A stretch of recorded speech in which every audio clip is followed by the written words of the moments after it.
Maya Torres wiped the black smoke from her face and looked at the broken pieces of Kepler Station floating in space. Her plasma rifle was still hot in her hands.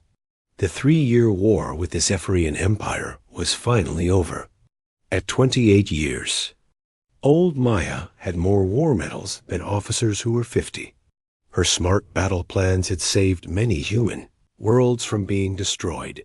The Zephyrians were tall blue aliens with 4 arms and sharp teeth. They had better weapons and faster ships than humans. Everyone thought the aliens would win the war easily. But Maya and other human soldiers found new ways to fight. They used tricks the aliens did not expect. They hid in places the aliens could not find them. They attacked when the aliens thought they were safe. Maya remembered her first big battle. 3 years ago. She was just a lieutenant then.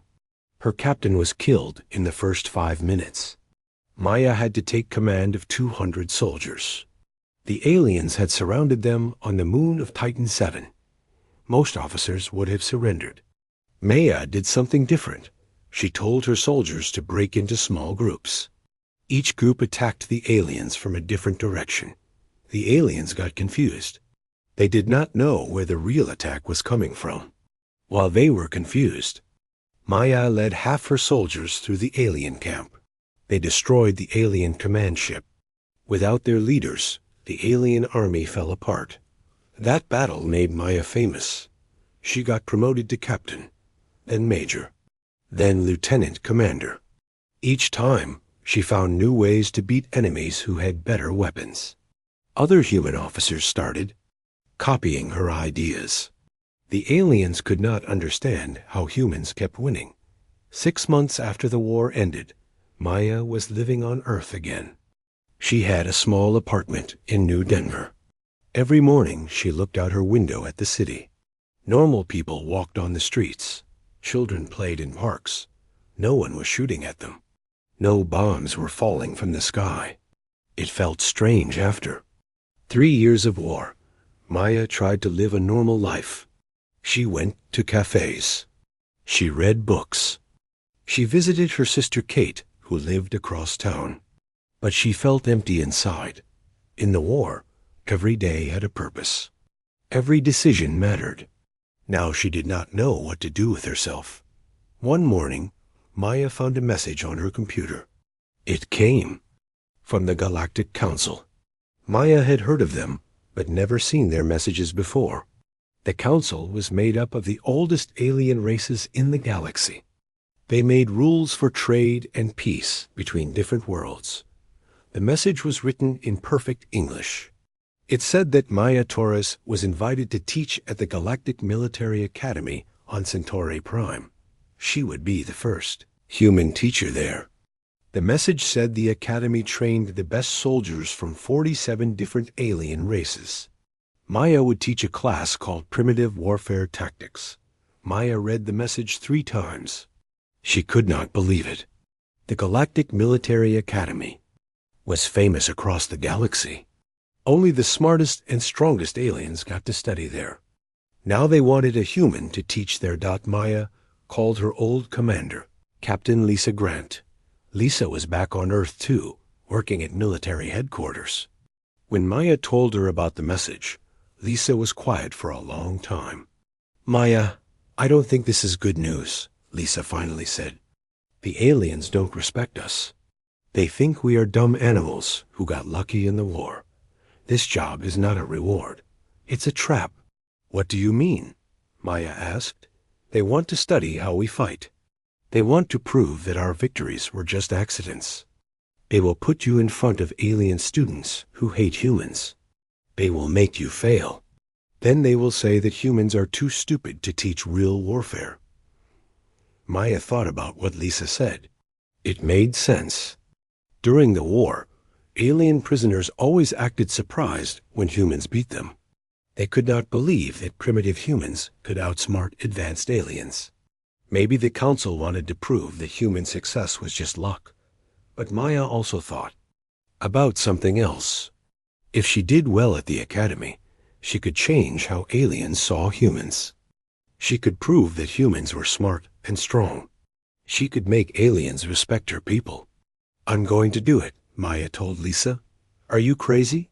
"Maya, you could have any job you want on Earth. You're a war hero. Why would you go live with aliens?" "Who hate you?" "Because someone has to show them that humans are not primitive animals. If I don't do it, who will?" Lisa sighed. "If you really want to do this, be careful. Watch everyone around you. Trust no one. The aliens will try to make you look stupid. Don't give them any reason to laugh at you." Maya sent her answer to the Galactic Council the next day. She said yes to the job. 2 weeks later, a small alien ship landed in her city. The ship was smooth and silver. It made no sound when it flew. Human ships were loud and rough compared to this one. The pilot was a thin gray alien with big black eyes.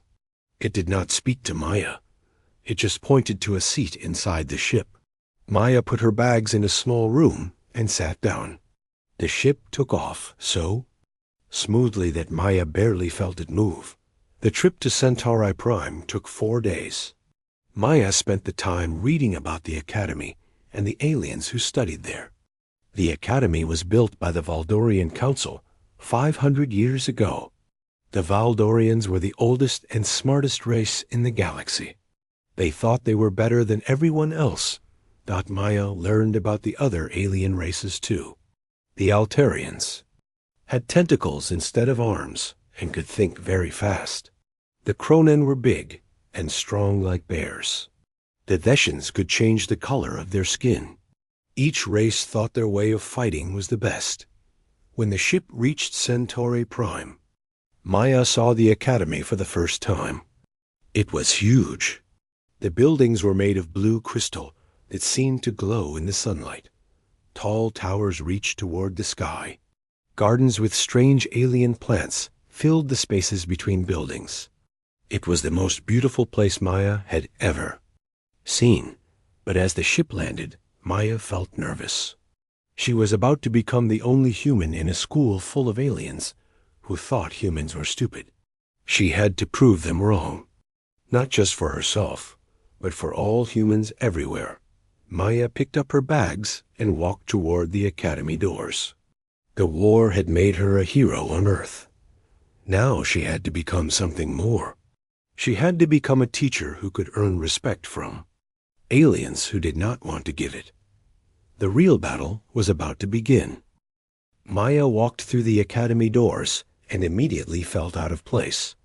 The main hall was filled with alien students. Some were tall and thin with silver skin. Others were short and covered in fur. A few had wings folded against their backs. All of them stopped talking when they saw Maya.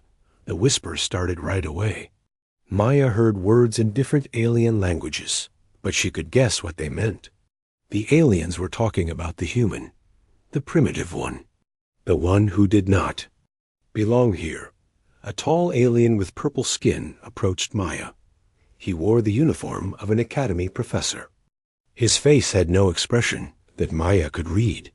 "I am Professor Kethver," he said in a cold voice. "I will show you to your quarters." Maya followed him through long hallways. The walls were covered with pictures of famous alien generals. Maya saw no humans in any of the pictures. Professor Kethver walked fast, like he wanted to get away from Maya as quickly as possible. They went downstairs. Then more stairs. They ended up in the basement of the academy. The hallway was dark and smelled bad. Professor Kethver stopped at a metal door. "This is your room," he said. "Your classes will be held in storage room B7. Your course is listed as an optional class. Students do not have to take it." Maya looked at the small, dark room. There was a bed, a desk, and one small window near the ceiling. She had lived in worse places during the war, but this felt different. This felt like an insult. "When do I meet the other teachers?" Maya asked. "The faculty meeting is tomorrow at noon. Try not to embarrass yourself." Professor Kethver turned and walked away without saying goodbye. Maya unpacked her few belongings. She had brought her war medals, some books, and pictures of her family. She put the pictures on the desk and looked at them for a long time. Her sister Kate was smiling in one picture. Her parents looked proud in another. Maya wondered if she would ever see them again. The next morning, Maya found storage room B7. It was full of old chairs and broken equipment. Maya spent 2 hours cleaning it and arranging desks. She made a list of things she wanted to teach. Human tactics, battle psychology, how to think when everything goes wrong. At noon, Maya went to the faculty meeting. 20 alien professors sat around a big table. They all looked at Maya when she entered. None of them smiled or welcomed her.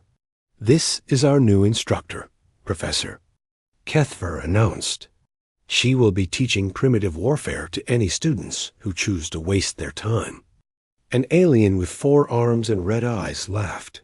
"What can a human possibly teach us about warfare? Humans only know how to fight like wild animals." "Professor Valther is correct," said another alien. "Human tactics are nothing but organized violence. There is no skill or intelligence involved." Maya felt her face get hot with anger. But she remembered what Captain Grant had told her. "Stay calm. Don't give them reasons to laugh at you." "I would be happy to demonstrate human tactics," Maya said. Quietly. "Perhaps we could arrange a simulation." The aliens looked at each other and smiled. Maya realized she had made a mistake. They wanted her to suggest this. It was part of their plan to make her look foolish. "Excellent idea," Professor Valther said. "We will prepare a scenario. It should be ... educational." Maya's first class was the next day. Only 12 students came. Most were aliens from races that had fought alongside humans in the war. Maya recognized a few species. There was 1 Cronan, 3 Altarians, and several others. But there was also Cadet Zixanth, an Altarian whose people had been allies of the Zephyrians. Maya could tell from his tentacles that he was angry. Altarians showed emotion through the way their tentacles moved. "I am here to see what humans call tactics," Zixanth said in a voice full of disgust. "My people believe that. Humans are nothing but savage beasts who got lucky." Maya took a deep breath. "What do you think tactics are, Cadet Zixanth?" "Tactics are the art of using superior technology and training to defeat inferior enemies. Tactics require intelligence and planning. Humans have neither." "I see," Maya said. "Let me tell you about a battle I fought 3 years ago." Maya told them about the battle on Titan 7. She explained how she divided her soldiers into small groups, how she confused the enemy, how she attacked their command ship when they least expected it. "This is not tactics," Zixanth interrupted. "This is trickery. This is what weak creatures do when they cannot fight properly." "And yet it worked," Maya said. "The aliens had better weapons. They had more soldiers. They had faster ships. But they lost." "Why do you think that happened?" The other students looked uncomfortable. Even the ones who had fought with humans seemed unsure. "It was luck," Zixanth said firmly. "Then let me show you another battle," Maya said.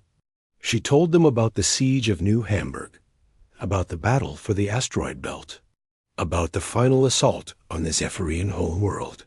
Each time, humans had been outnumbered and outgunned. Each time, they had won. "How many times can you be lucky?" Maya asked. The students were quiet now. Even Zixanth seemed to be thinking.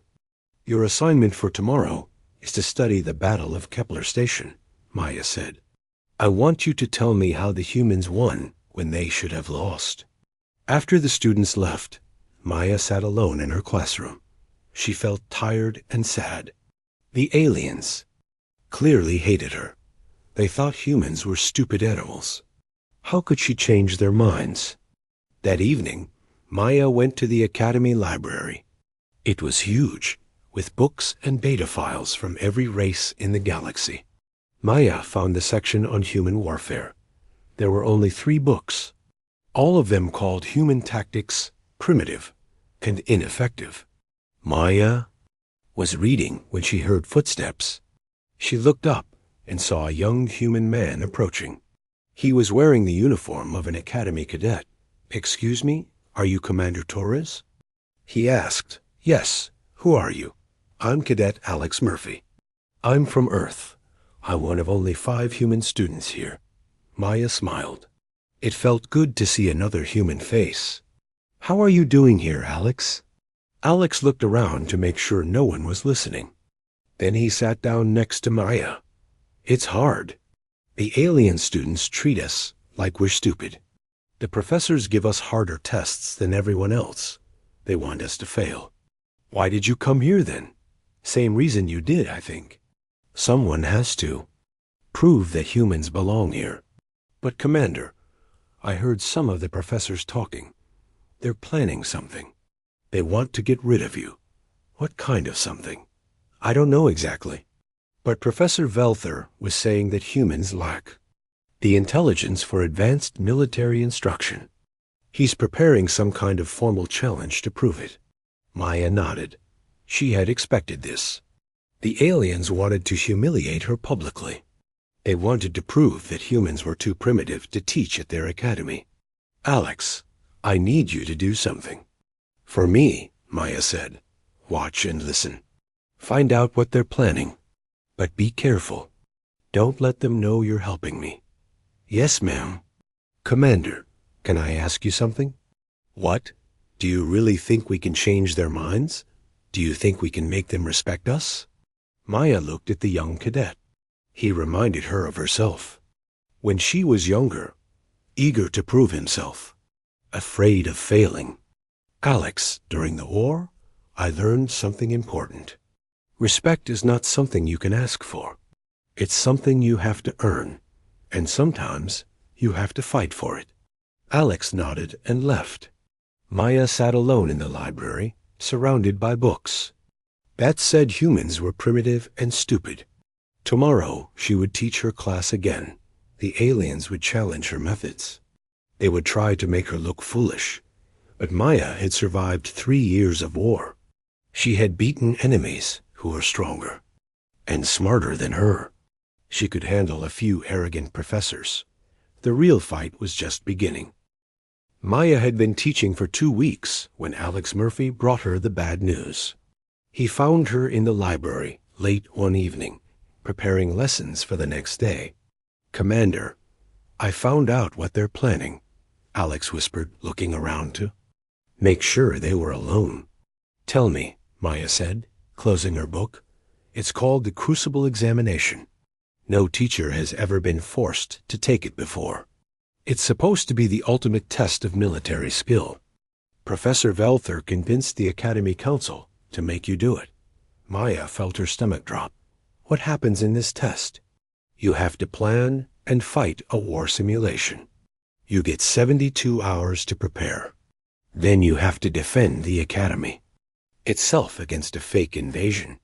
The enemy has better weapons and more soldiers than you. Everyone who has tried it before has failed within 6 hours. How many have tried it? 12 of the Academy's best alien commanders.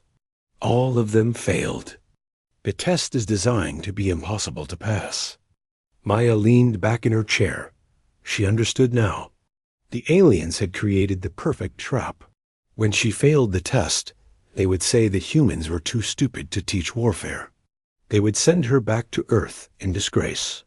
"When do I have to take this test?" Maya asked. "Next week. Professor Cuthfer will tell you tomorrow." Maya nodded. "Alex, I need you to find out everything you can about this test. Who designed it? What are the rules? How did the other commanders fail?" The next morning, Professor Cuthfer came to Maya's classroom with a big smile on his face. Maya had never seen him smile before. It was not a nice smile. "Commander Torres, the Academy Council has decided to honor you with a special opportunity," he said. "You will take the Crucible examination next Monday." "I see," Maya said calmly. "And if I refuse?" Then you will be dismissed from the academy for failing to meet professional standards. Your dismissal will be reported to the Galactic Council. And to Earth's government, Maya understood the threat. If she refused, they would make sure everyone knew that the human teacher was too scared to take the test. If she took it and failed, they would say humans were too weak to pass it. I accept, Maya said. Professor Kethfer's smile got bigger. Excellent. You may choose volunteer cadets to serve as your army. Good luck, Commander. You will need it. That evening, Maya met with Alex in her room. He had been busy gathering information. I talked to some of the older cadets, Alex said. A test scenario is always the same. An enemy force attacks the academy. They have 3 times as many soldiers as the defender. They have better weapons and air support. The defender has to hold the academy for 12 hours. What mistakes did the other commanders make? They all tried to fight the enemy head-on. They set up defensive lines around the academy buildings. The enemy just overwhelmed them with superior firepower. Maya thought about this. The other commanders were thinking like aliens. They followed the rules of traditional warfare. But humans don't always follow the rules. What do you mean? Alex, I need to see the academy's building plans. Floor layouts, structural details, everything. Can you get those for me? I think so. But why do you need them? Because I'm not going to fight this battle the way they expect me to. Over the next few days, Maya studied the academy's architecture. She walked through every building, every hallway, every room. She memorized the locations of power systems, water pipes, and structural supports. The academy was beautiful, but Maya was not thinking about beauty. She was thinking about weakness. The weekend before the test, something unexpected happened. Cadet Zixinth came to Maya's room. The Altarian's tentacles were moving in a pattern Maya had learned meant he was nervous. Commander Torres, I wish to volunteer for your force in the Crucible examination, he said. Maya was surprised. Why? You think human tactics are primitive. That is true. But I have been thinking about your lessons. You showed us battles where humans won against superior enemies. I want to understand how this is possible. Perhaps fighting beside you will teach me something. Are you sure? If we fail, it will not look good for you. Zixinth's tentacles moved in what Maya now knew was determination. I am sure. Word spread quickly through the academy. By Sunday evening, 60 cadets had volunteered for Maya's force. They came from many different alien races. Some were curious about human tactics. Others wanted to be part of something historic. A few probably hoped to see Maya fail up close. Maya looked at her diverse army. She had Chronon cadets who were strong but slow. Altarians who could think fast but were not good fighters. Flying aliens who were quick but fragile.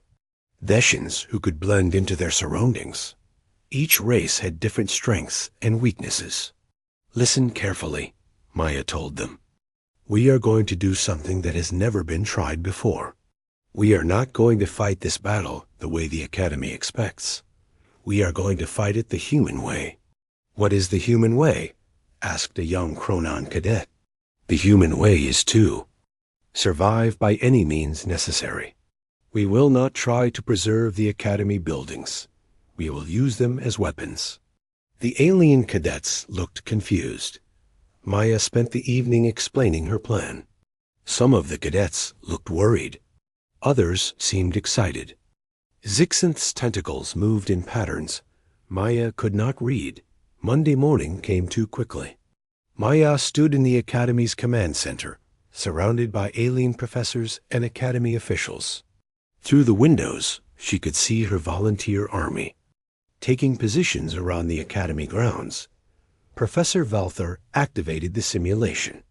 Commander Torres, you have 12 hours to hold the Academy against enemy attack. The enemy force consists of 600 soldiers with advanced weapons and air support. You have 200 cadets with standard academy training weapons. The simulation begins now. Maya looked at the tactical display. Red dots showed the enemy forces approaching from 3 directions. They had hover tanks, flying attack ships, and heavy weapons. Maya's force looked tiny in comparison. Alex, signal the first phase, Maya said into her communication device. You sure about this, Commander? Alex asked. He was positioned with a group of Vishan cadets near the Academy's power plant. I'm sure. Begin demolition. Explosions echoed across the Academy grounds. Maya's teams were destroying the Academy's own defensive systems. To the watching professors, it looked like she was helping the enemy.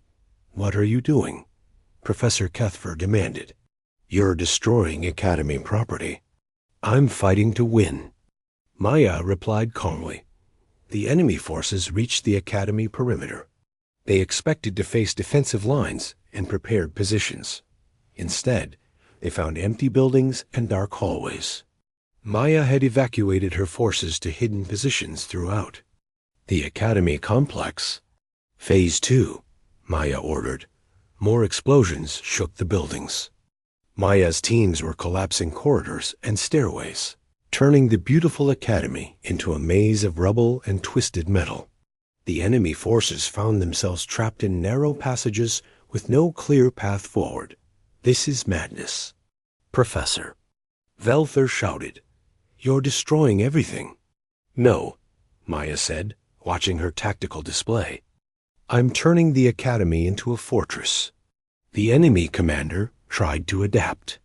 He sent his forces through the rubble, but Maya's mixed teams were waiting.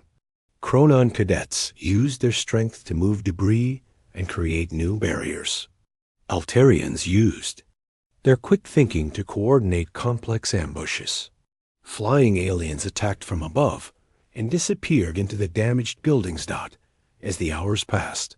Maya's unconventional tactics began to work. The enemy forces were scattered and confused. They could not use their superior weapons effectively in the tight spaces. Their air support could not target Maya's hidden forces without risking damage to their own troops, but Maya was not finished. She had saved her most dangerous move for last. All teams, prepare for Phase 3, Maya announced. Total structural collapse. Commander, if we do this, we'll destroy the entire Academy. Alex warned through the communication system. Maya looked at the professors watching her. Their faces showed horror and disbelief. They had never imagined that anyone would consider destroying the Academy to defend it. Sometimes, Maya said, you have to be willing to lose everything to save what matters. Most, she gave the final order. Maya pressed the button on her control panel. The Academy's Grand Hall, the most beautiful building in the complex, began to shake. Support beams that had stood for 500 years started to crack. The crystal walls that caught sunlight so perfectly began to fall. Stop this immediately, Professor Kethfer screamed. You're destroying our sacred Academy. Maya watched her tactical display. The enemy forces had gathered in the Grand Hall, thinking it was the safest place to regroup. They were wrong. Tons of crystal and metal crashed down on the simulated invasion. Force. In seconds, the enemy army was crushed under the rubble of the Academy's most precious building. The simulation ended. Red lights flashed on Maya's display, showing that the enemy force had been completely destroyed. The time display showed 11 hours and 43 minutes. Maya had not just survived the impossible test. She had won it with 17 minutes. To spare, the command center was completely silent. 20 alien professors stared at the displays in shock. Professor Velther's 4 arms hung at his sides. His red eyes were wide with disbelief. The simulation is over, Maya announced calmly. Enemy forces eliminated. Academy defended successfully. Professor Kethfer found his voice first. You destroyed the Academy. The entire complex is in ruins. The Academy still stands, Maya replied. The enemy does not. According to the test. Rules, that means victory. This is not victory. This is savage destruction. No civilized commander would destroy such beauty to win a battle. Maya looked at the alien professor with cold eyes. No civilized commander has ever won this test either. Through the command center windows, Maya could see her volunteer army emerging from the rubble. Zixanth was helping a wounded Kronon cadet. Walk. Alex Murphy was coordinating rescue teams to find cadets trapped under debris. Flying aliens were searching for survivors from above. Your methods are barbaric, Professor Valther said, his voice shaking with anger. You think like an animal, not a military commander. I think like a human, Maya corrected him. We don't. Fight to look good. We fight to survive. We fight to win. But the Academy ... it was perfect. It was a symbol of galactic civilization.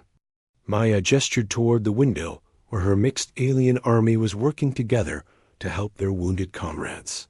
Look at them. Kronon and Altarian working side by side. Thessians carrying wounded enemies to safety. Flying races coordinating with ground forces. That's civilization. That's what's really important. An older alien Professor Maya had never met before stepped forward. His skin was silver, and his eyes were pure white. Maya realized he must be from the Valdorian Council, the race that had built the Academy. I am Elder Quentar, he said in a voice that sounded like wind through trees. I designed the Crucible examination 500 years ago. No one has ever passed it before today. Thank you, Elder, Maya said respectfully. Do. Not thank me yet. I created this test to be impossible to pass using traditional military thinking. I wanted to find a commander who could think beyond the rules of civilized warfare. I have been waiting 5 centuries for such a mind. The other professors looked confused. Elder Quentar continued speaking. The greatest threat to our galaxy is not external enemies. It is our own rigid thinking. We have become so civilized that we have forgotten how to adapt, how to survive when our comfortable rules no longer work. Elder, surely you cannot approve of this destruction, Professor Valther protested. I approve of victory achieved through intelligence and courage. This human commander understood something that our greatest military minds have forgotten. Sometimes, you must be willing to sacrifice everything you value to protect what you love. Maya felt a strange warmth in her chest. For the first time since arriving at the Academy, someone understood what she had been trying to teach. Elder Quentar walked to the window and looked out at the rescue operations. Tell me, Commander Torres, how did you know your strategy would work? I didn't know for certain, Maya admitted, but I studied how the other commanders failed. They tried to fight the enemy's kind of battle. They played by the enemy's rules. Humans learned long ago that when someone is stronger than you don't fight them on their terms. You change the rules. And the destruction of the Academy? Did that not concern you? Maya was quiet for a moment. During the war, I saw many beautiful things destroyed. Cities, artwork, entire worlds. I learned that buildings can be rebuilt. People cannot be brought back from the dead. My job was to save lives, not preserve architecture. Zixanth entered the command center. His tentacles were covered in dust and his uniform was torn. He walked directly to Maya and performed the formal Altarian salute of deep respect. Commander Torres, I owe you an apology, he said. I called your methods primitive. I was wrong. Your species does not fight with honor as we understand it, but you fight with something more valuable. You fight with the absolute refusal to accept defeat. Thank you, Cadet Zixanth, but you and the others did the real fighting today. I just gave the orders. Orders that no other commander would have given. Orders that required us to trust you completely. We did trust you, and you led us to victory. Over. The next hour, More cadets came to thank Maya. The young Chronon cadet shook her hand with his massive paw. The Theshan cadets performed their species gesture of gratitude. Even cadets who had not volunteered for her army came to pay their respects. Alex Murphy was the last to arrive. He looked tired but happy. "Commander, I have news from Earth," he said. "The Galactic Council sent a message to our government.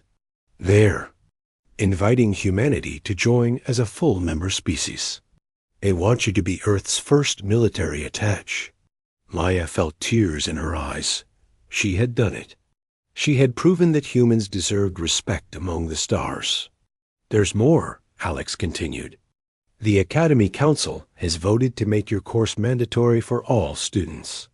Professor Kethfer will be moving to a smaller office. You're getting his classroom in the main building." Maya looked around the command center. The alien professors who had tried to humiliate her now avoided her eyes. Professor Velther was speaking quietly with Elder Quinter, his forearms moving in what Maya recognized as shame. "Commander Torres," Elder Quinter called to her, "the Academy's Grand Hall will be rebuilt, but we will also build a memorial to today's lesson. Future students will learn that sometimes the greatest victory requires the greatest sacrifice." "What will you call this memorial?" Maya asked. "The Human Way, a reminder that survival sometimes requires abandoning everything. We think we know about how things should be done." 3 months later, Maya stood in her new classroom on the Academy's top floor. Through the tall windows, she could see construction crews rebuilding the Grand Hall. But the new design was different. It was stronger. It was built to be both beautiful and functional. Maya's classes were now attended by every cadet in the Academy. They came to learn human tactics. But more importantly, they came to learn human thinking. How to adapt when everything went wrong. How to find victory when defeat seemed certain. How to change the rules when the old rules no longer worked. Maya received letters from Earth every week. Her sister Kate wrote about her new job at the Space Defense Academy, teaching human tactics to Earth's officers. Captain Grant wrote about the new alliance treaties being signed with former enemies. The war that had made Maya a hero had also made humanity respected throughout the galaxy, but Maya's greatest victory was simpler than that. Every day, she watched alien cadets from dozens of different species working together in her classroom.